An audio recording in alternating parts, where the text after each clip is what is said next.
وبركاته.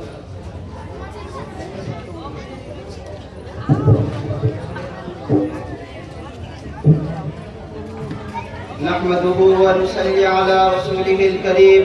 أما بعد، فقال الله تعالى: ما كان محمد أبا أحد من رجالكم ولكن رسول الله وخاتم النبيين وكان الله بكل شيء عليما.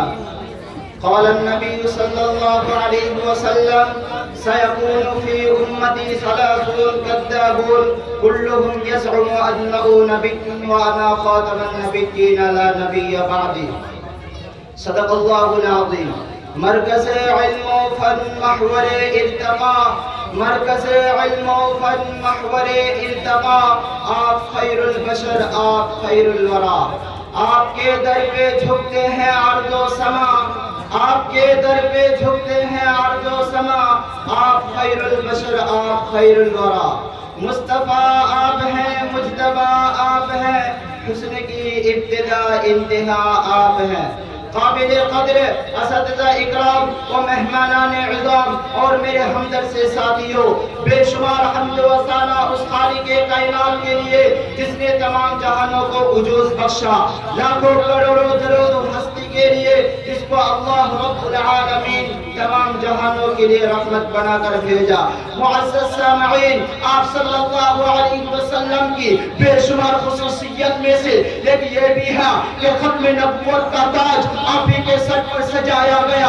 مشیت یزدی نے آپ صلی اللہ علیہ وسلم کے بعد نبوت کا دروازہ ہمیشہ کے لیے بند کر دیا. قرآن کریم میں 100 سے زیادہ آیت ایسی ہے جو اشارتاً یا کنایتاً عقیدہ ختم نبوت کی تصدیق کرتی ہے. خلافت کا دور شروع ہوا تو سیدنا صدیق اکبر رضی اللہ عنہ کا پہلا کام منکر نبوت، جھوٹے نبی مسیلمہ کذاب کے خلاف جہاد تھا. امامہ کی مقام پر خالد بن ولید کے قیادت میں ہونے والے اس جہاد میں 10,000 صحابہ اکرام اور 40,000 منکرین ختم نبوت پر فتح حاصل کی. اس ایک جنگ میں 1200 صحابہ اکرام اور تابعین اعظام نے اپنے جان اپنی کے سپرد کر دی، لیکن آپ علیہ السلام کے ختم نبوت پر آج آنے نہیں دیا. کسی شاعر نے کیا ہی خوب کہا ہے: حق بات کا ہر وقت ہم اظہار کریں گے، حق بات کا ہر وقت ہم اظہار کریں گے، منبر یہی ہوگا تو سرے دار کریں گے. جب تک ہے منہ میں زباں سینہ محفل، جب تک ہے منہ میں زباں سینہ محفل، کذاب کے نبوت کا ہم انکار کریں گے. سامعین اکرام، امت محمدیہ نے ہر دور میں تحفظ ختم نبوت کے لیے اپنی جان تک قربان کرنے کے لیے گریز نہیں کیا.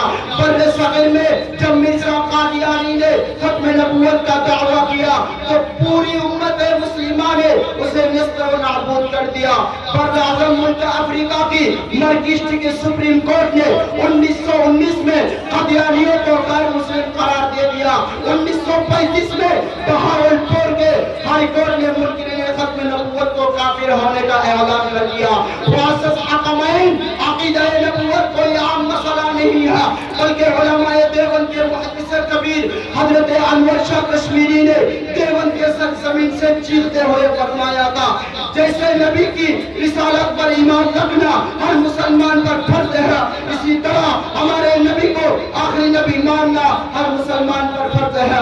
عطا اللہ شاہ بخاری نے منکر نبوت ختم نبوت کے لیے گرج کر کہا تھا کہ صداقت کے لیے اگر جان جاتی ہے تو جانے دو، کہ صداقت کے لیے اگر جان جاتی ہے تو جانے دو، مصیبت پر مصیبت سر پہ آتی ہے تو آنے دو.